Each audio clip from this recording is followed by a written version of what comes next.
Good morning student, class 11 English medium subject chemistry और topic हम chapter 5 का continue कर रहे हैं। गैसेस लॉ पढ़ रहे थे जिसमें हमने बॉयल लॉ की बात कर ली थी। आज हम एक टॉपिक के बारे में बात करेंगे जो मैंने बोर्ड पे लिखा है, चार्ल्स लॉ, कैलुसा, आवोगाद्रो और आइडियल गैस इक्वेशन के बारे में बात करने वाले हैं। तो सबसे पहले हम बात करते हैं चार्ल्स लॉ कि चार्ल्स लॉ क्या है। चार्ल्स लॉ क्या है? देखिए वैज्ञानिक जो साइंटिस्ट थे चार्ल्स ने, इन्होंने बताया कि किसी भी गैस का जो वॉल्यूम है, वो टेम्परेचर के डायरेक्ट प्रोपोर्शनल होता है कांस्टेंट प्रेशर के। मींस कि ये कि गैस का जो प्रेशर है वो कांस्टेंट कर दें, अपन गैस का प्रेशर कांस्टेंट कर दें, देन उस गैस का जो वॉल्यूम है वो टेम्परेचर के डायरेक्ट प्रोपोर्शनल होता है। It means volume direct proportional to temperature at a constant pressure। ठीक है, कांस्टेंट प्रेशर पे जो टेम्परेचर वॉल्यूम जो है वो डायरेक्ट प्रोपोर्शनल होता है टेम्परेचर के किसी गैस के लिए। यहां से साइन हटाओगे आप तो V इक्वल टू kT आ जाएगा क्या आ जाएगा? तो K क्या हो जाएगा? V अपॉन T हो जाएगा। ठीक है, इफ V1 वॉल्यूम पर T1 टेम्परेचर पे वॉल्यूम V1 है तो T2 टेम्परेचर पे वॉल्यूम V2 है, देन क्या आ जाएगा? V1 अपॉन V2 बराबर T1 अपॉन T2 हो जाएगा। आगे बात समझे। इसके अलावा अपन इसको यूं भी लिख सकते हैं, इस चीज को अपन यूं भी लिख सकते हैं, V1 अपॉन T1 बराबर V2 अपॉन T2।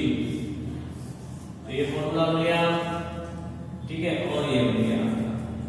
तो आपको बात समझ में आ गई होगी कि चार्ल्स का लॉ क्या है। चार्ल्स का लॉ ये है कि कांस्टेंट प्रेशर कर दे किसी गैस का, देन उस गैस का जो वॉल्यूम है वो टेम्परेचर के डायरेक्ट प्रोपोर्शनल होगा। टेम्परेचर इंक्रीज करोगे आप तो वॉल्यूम भी इंक्रीज होगा, टेम्परेचर डिक्रीज करोगे आप तो वॉल्यूम भी डिक्रीज होगा।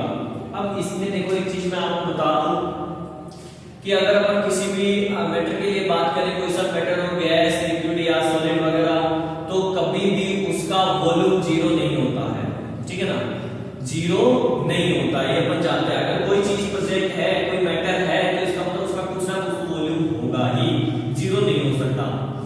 लेकिन जैसा कि चार्ल्स लॉ के अकॉर्डिंग टेम्परेचर अपन डिक्रीज करें तो वो टेम्परेचर अगर अपन इंक्रीज करेंगे तो वॉल्यूम क्या होगा? वो भी इंक्रीज होगा। टेम्परेचर डिक्रीज करेंगे तो वॉल्यूम भी क्या होगा? डिक्रीज होगा। तो टेम्परेचर डिक्रीज करते जाएंगे, वॉल्यूम कम होता जाएगा। तो इसका मतलब ये तो नहीं है कि वो जीरो हो जाएगा, ठीक है कि नहीं? लेकिन हम एक इमेजिन करें कि मान लीजिए इसका टेम्परेचर कितना डिक्रीज करें जिसपे ये जीरो हो सकता है, तो उसके लिए हम एक ग्राफ बनाते हैं। देखिए सपोज किया ये ग्राफ अपन वॉल्यूम और टेम्परेचर के बीच में ये बनाया। यहां पे टेम्परेचर है केल्विन में, ठीक है, ये जीरो टेम्परेचर हो गया kelvin, 0 kelvin, 100, 200 kelvin, 300 kelvin, 400 kelvin, 500 kelvin. ठीक है, अब इस तरफ माइनस में आएगा, ऑब्वियसली जीरो के बाद तो माइनस में चलता है, तो -100 डिग्री 100 केल्विन। ठीक है, फिर यहां पे आ जाएगा -200, फिर यहां मैं एक वैल्यू लिख रहा हूं -273.15 केल्विन, और फिर आगे कंटिन्यू होगा वो -300 -400। ठीक है, अब जैसे कि लोग क्या कह रहा है, डायरेक्ट प्रोपोर्शनल होता है वॉल्यूम टेम्परेचर के। ठीक है, तो टेम्परेचर में ये किसी गैस है, उसका मैंने टेम्परेचर क्या किया? डिक्रीज किया। टेम्परेचर डिक्रीज किया, यहाँ पे वॉल्यूम है V। ठीक है, तो टेम्परेचर डिक्रीज होगा तो देखिए वॉल्यूम भी डिक्रीज हो रहा है, वॉल्यूम डिक्रीज हो गया। ठीक है, ये वॉल्यूम देखिए इस टेम्परेचर पे वॉल्यूम इसका ये था। अब टेम्परेचर कम कर दिया तो वॉल्यूम भी कम हो गया। ठीक है, अब टेम्परेचर 0 कर दिया तो 0 पे वॉल्यूम ये हो गया। आई बात समझे? पर 0 तो नहीं हुआ, टेम्परेचर तो 0 कर दिया लेकिन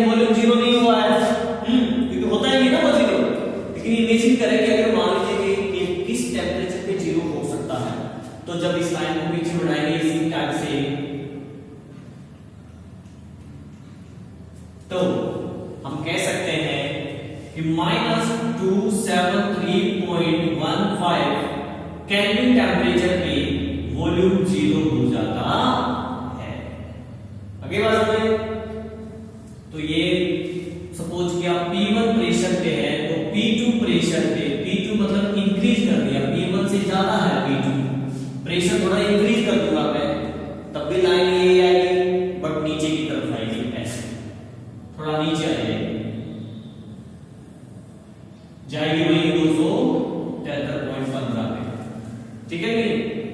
तो ये चार्ज का ग्राफ हो गया। अगली बात समझ रहे, चार्ज का लॉ है ये। नेक्स्ट टॉपिक हमारा है गैलुसाक। गैलुसाक लॉ क्या है?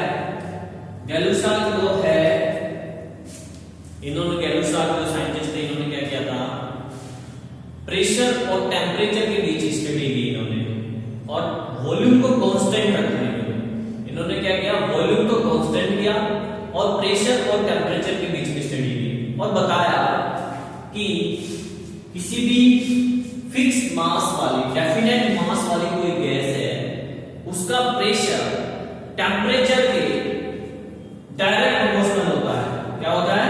डायरेक्ट प्रोपोर्शनल होता है, यानी कि pressure direct proportional to temperature. Gay Lussac law की बात कर रहे हैं अपन, कहां पे? कांस्टेंट पे। वॉल्यूम क्या है यहां पे? कांस्टेंट है। वॉल्यूम को कांस्टेंट कर दिया जाए तब किसी फिक्स मास वाली गैस का प्रेशर टेम्परेचर के डायरेक्ट प्रोपोर्शनल होता है। साइन हटाएंगे तो P इक्वल टू KT, तो K equal to P upon T। ठीक है? T1 टेम्परेचर पर प्रेशर T1 है, T2 टेम्परेचर पर प्रेशर T2 है, T1 टेम्परेचर पे प्रेशर P1 है और P2 टेम्परेचर पे प्रेशर P2 है, T2 टेम्परेचर पे। ठीक है? तो ये इसको हम ऐसे लिख सकते हैं, P1 अपॉन T1 बराबर P2 अपॉन T2। इसको आप ऐसे लिख सकते हो, T1 अपॉन T2 बराबर P1 अपॉन T2। ये फॉर्मूला बन गया। आगे बात समझ। अब अगर ग्राफ खींचे, अपन ग्राफ बनाए प्रेशर एंड टेम्परेचर के बीच में, ठीक है? तो देखिए डायरेक्ट प्रोपोर्शनल है, कांस्टेंट प्रेशर कांस्टेंट वॉल्यूम पे डायरेक्ट प्रोपोर्शनल का मतलब क्या हुआ? सीधी लाइन आएगी, टेम्परेचर बढ़ेगा प्रेशर बढ़ेगा, टेम्परेचर बढ़ेगा प्रेशर बढ़ेगा, ये सीधी लाइन प्राप्त हो गया अपन को। सपोज किया ये V1 पे है तो V2 पे थोड़ी नीचे आ जाएगी, वॉल्यूम थोड़ा सा बढ़ा देंगे तो फिर V3 पे क्या आ जाएगी, ये हो जाएगी। अलग अलग वॉल्यूम पे सीधी रेखाएं हमें सीधी लाइन से प्राप्त होती है गैलुसाक लॉ में, टेम्परेचर और प्रेशर के बीच में। क्लियर? यहां टेम्परेचर जो है केल्विन में है। नेक्स्ट हमारा टॉपिक है अवोगाड्रोस लॉ। अवोगाड्रो का नाम आपने सुना होगा, अवोगाड्रो साइंटिस्ट मैंने फर्स्ट चैप्टर में भी पढ़ा था। इन्होंने अवोगाड्रो नंबर दिया था, मोल कॉन्सेप्ट के बारे में बताया था। तो अवोगाड्रो ने गैसों से रिलेटेड भी लॉ दिया। गैसों से रिलेटेड लॉ क्या था इनका, उसकी हम बात करते हैं। देखिए इन्होंने क्या कहा कि टेम्परेचर प्रेशर वगैरह अपन सेम रख दें तो किसी भी गैस का जो फिक्स एम मास वाली जो गैस है, मतलब कि उनका कि टेम्परेचर और प्रेशर ये दोनों चीजें क्या है, फिक्स्ड है, किसी भी गैस के लिए समान है, सेम है। तो एम मास वाली जो गैस है उसका वॉल्यूम जो है, वॉल्यूम डायरेक्ट प्रोपोर्शनल होता है एन। एन यहाँ पे नंबर ऑफ मोल्स है, मींस कि अलग अलग जो गैसें हैं उन अलग अलग गैसों का हम टेम्परेचर, प्रेशर और वॉल्यूम सेम कर देंगे, देन उन सभी गैसों के जो नंबर ऑफ मोल्स होंगे वो क्या होंगे, सेम होंगे, यानी कि V direct proportional to M। Volume बढ़ेगा तो नंबर ऑफ मोल्स बढ़ेंगे। इसको ऐसे समझो, देखो माना कोई गैस है H2, कोई गैस है O2, कोई गैस है N2, ठीक है। अब इसका टेम्परेचर कर दे T, तो इसका भी T और इसका भी T बराबर हो, तीनों गैसों का प्रेशर भी बराबर कर दें, ठीक है ना। ऐसी कंडीशन में इनका वॉल्यूम भी क्या होगा, बराबर होगा। समान अगर गैस है, समान मास है उनका, तो वॉल्यूम भी क्या होगा, बराबर होगा तीनों का। तो तीनों का वॉल्यूम भी बराबर होगा, तो इस वॉल्यूम के अंदर जो नंबर ऑफ मोल्स है, नंबर ऑफ मॉलिक्यूल्स है, वो भी क्या होंगे, बराबर होंगे, ठीक है। अगर आप इसको बढ़ाओगे तो ये भी बढ़ेगा, मतलब कि V direct proportional to N। Standard आएंगे V इक्वल टू K। आगे बात समझिए। आवोगाड्रो ने कहा कि एक mole gas STP standard temperature pressure पर एक मोल गैस, किसी गैस का जो वॉल्यूम है वो 22.4 लीटर होता है, 22.4 लीटर होता है किसी गैस का वॉल्यूम एसटीपी पर स्टैंडर्ड टेम्परेचर प्रेशर पे, ठीक है। इन्होंने एक मोल में मॉलिक्यूल्स बताए, कितने मॉलिक्यूल्स होते हैं, तो इन्होंने बताया एक मोल के अंदर 6.023 into 10 की पावर 23 मॉलिक्यूल्स होते हैं, ठीक है। इसको आवोगाड्रो नंबर बोलते हैं और इसको Na से शो करते हैं आवोगाड्रो नंबर को। आगे बात समझिए। तो ये आवोगाड्रो लॉ था। नेक्स्ट हमारा टॉपिक है आइडल गैस इक्वेशन। अब आइडल गैस इक्वेशन है क्या, उससे पहले हमें ये पता होना चाहिए कि आइडल गैस क्या है, ठीक है। तो आइडल गैस कोई भी गैस नहीं होती है। रियल में अगर हम बात करें तो आइडल गैस नहीं होती, जितनी भी गैसें हैं सब वो रियल गैसें हैं। Real gas H2, O2, N2, पिछले पार्ट में मैंने आपको बताया कि टोटल एलिमेंट्स जो गैसें होते हैं वो 11 है, वो सब गैसें हैं। इसके अलावा CO2, carbon monoxide, sulphur dioxide, ये कंपाउंड के फॉर्म में जो है ये भी गैसें हैं। ये सब गैसें रियल गैसें हैं। किस टाइप की गैसें, ये सब रियल है। तो आइडल गैस कहां से आया? आइडल गैस कोई गैस होती ही नहीं है एक्चुअली, लेकिन इसको डिफाइन कैसे किया गया?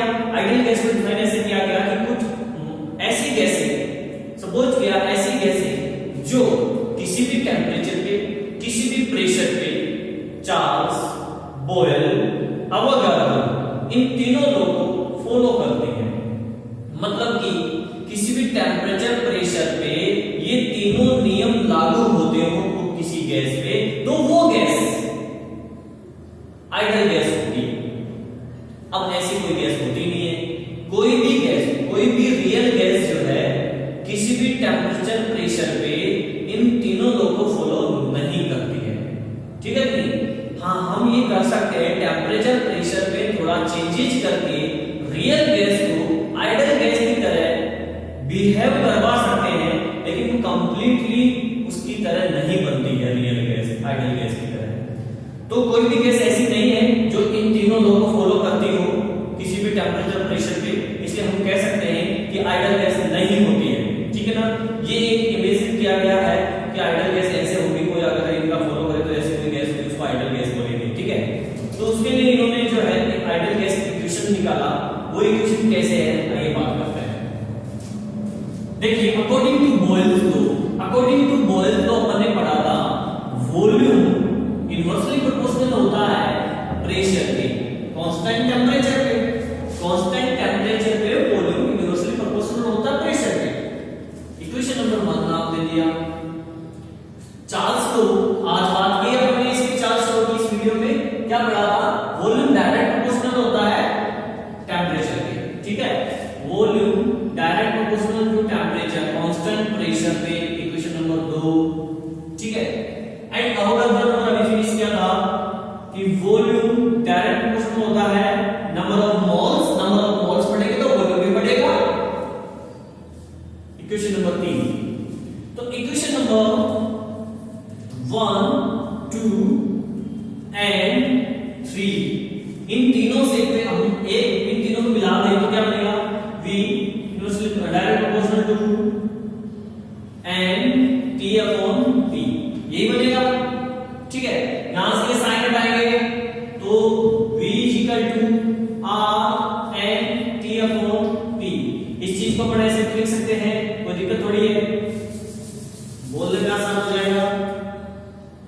N R T upon P, एक ही बात है। ठीक है ना, 2 गुणा 3 गुणा 3 गुणा 2 को बात है, तो मैंने आज बीच में डाला एन आर टी। अब ये पी इस तरफ लेके जाओ तो क्या बनेगा? पी पी बराबर एन आर टी बनेगा। क्या बनेगा?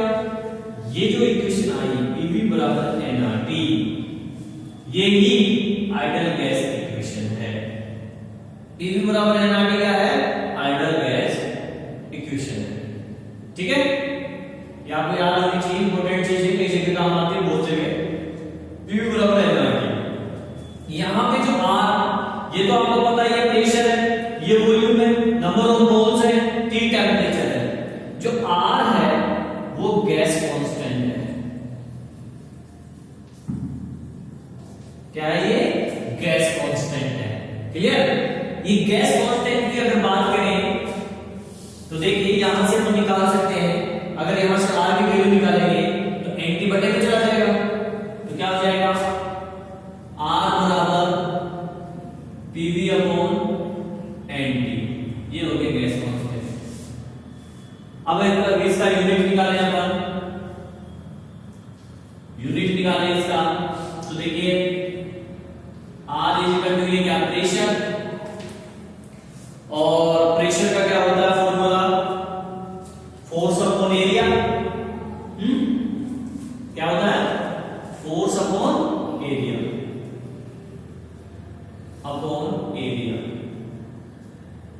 Into volume. वॉल्यूम होता है मीटर क्यूब। अब मीटर क्यूब, मीटर यानी लेंथ बोले तो लंबाई। ठीक है, तो अपन क्या लिख सकते हैं यहां पे? लेंथ का क्यूब अपॉन एन बोले तो मोल, इनटू टी बोले तो टेंपरेचर। ठीक है, अब यहां से एरिया क्या होता है? Metre square. मीटर स्क्वायर बोले तो length square. Force into length का क्यूब अपॉन एरिया अपन ने कर दिया लेंथ का स्क्वायर इनटू मोल इनटू टेंपरेचर। 2 लाइन से 2 लाइन कट जाएगा ये, तो कितना बचेगा? आर बराबर force into length upon mole into temperature. ठीक है नहीं? फोर्स इनटू लेंथ क्या होता है? वर्क होता है नहीं? वर्क होता है। हाँ, जितना आपने वर्क किया वो ये है, कितना फोर्स लगा, डिस्टेंस कितना है उसमें, डिस्प्लेसमेंट। तो R is equal to work upon mole into temperature. अब इसको यूनिट में लिख दीजिए।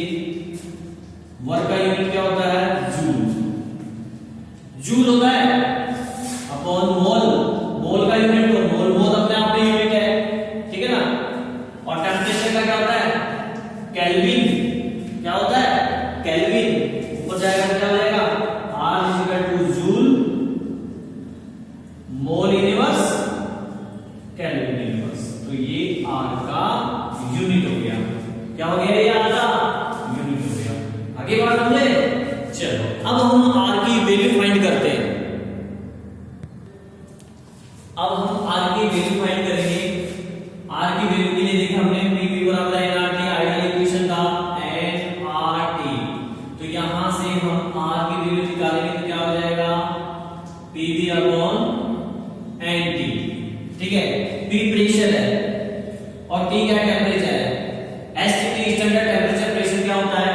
स्टैंडर्ड प्रेशर होता है P बराबर 180 mm। ठीक है, और एसटीपी में जो टेम्परेचर जो होता है, स्टैंडर्ड टेम्परेचर होता है 273.15 केल्विन टेम्परेचर, स्टैंडर्ड टेम्परेचर है ये। तो standard volume number of moles क्या हो जाएगा 1 मोल, ठीक है कि नहीं। और तो वॉल्यूम पे हमने बताया कि वॉल्यूम क्या होता है 22.4 लीटर, ये वैल्यू है। अब ये सारी वैल्यू इसमें रखेंगे तो क्या हो जाएगा, उससे पहले आप इस एटीएम को जो 1 एटीएम है ना, इसको पास्कल में कन्वर्ट कर लो। तो 1 एटीएम में पास्कल होता है 1.031 into 10 की पावर 5 पास्कल होता है, ठीक है ना। क्या होता है 5 पास्कल 10 की पावर 5, 1.301 into 10 की पावर 5। तो अब ये वैल्यू रखेंगे यहाँ पे 1.031 into 10 की पावर 5। फिर नेक्स्ट क्या वॉल्यूम, वॉल्यूम कितना है आपका, ये है 22.4 अपॉन एन कितना है 1 है, इनटू टेम्परेचर कितना है 273 273.15 केल्विन। अब देखिए ये जो लीटर में है ना 22.4 लीटर है ना, इसको अगर हम मीटर क्यूब में कन्वर्ट करें तो 1000 से भाग देना पड़ता है। जब मैं इसको 1000 से भाग दूंगा तो ऊपर जाएगा, क्या हो जाएगा 10 की पावर -3, मतलब कि ये हो जाएगा 22.4 का ये, इसको अपन कन्वर्ट करेंगे तो 10 की पावर ये 10 की पावर -3 ऐसे आ जाएगा, ठीक है। क्योंकि 1 लीटर बराबर 0.001 क्यूबिक मीटर होता है, इसलिए मैंने ऐसा किया है। ये आई बात समझे। अब इस चीज को अपन गुना करके, सबको गुना करके इसका भाग लगा देंगे तो आर की वैल्यू आ जाएगी आपकी 8.314 पास्कल मीटर क्यूब और केल्विन यूनिवर्स मोल यूनिवर्स, ठीक है। अगर इस वैल्यू को अपन जूल में देखें तो जूल में ये वैल्यू वही देगी, जूल के अंदर केवल ये हो जाएगा, इसमें वैल्यू तो वही देगी 8.314 जूल केल्विन यूनिवर्स मोल यूनिवर्स, ये जूल में, ठीक है। ये ऐसा यूनिट है, ध्यान रखना। सीजीएस में भी होता है इसका यूनिट, लीटर वायुमंडल में भी आप निकाल सकते हो इसका यूनिट। लीटर वायुमंडल में आपको ये लेने की जरूरत नहीं है, ठीक है ना। आप 1 एटीएम कर दो, 1 एटीएम का मतलब ये होता है एटमॉस्फेरिक प्रेशर, ठीक है ना। आगे बात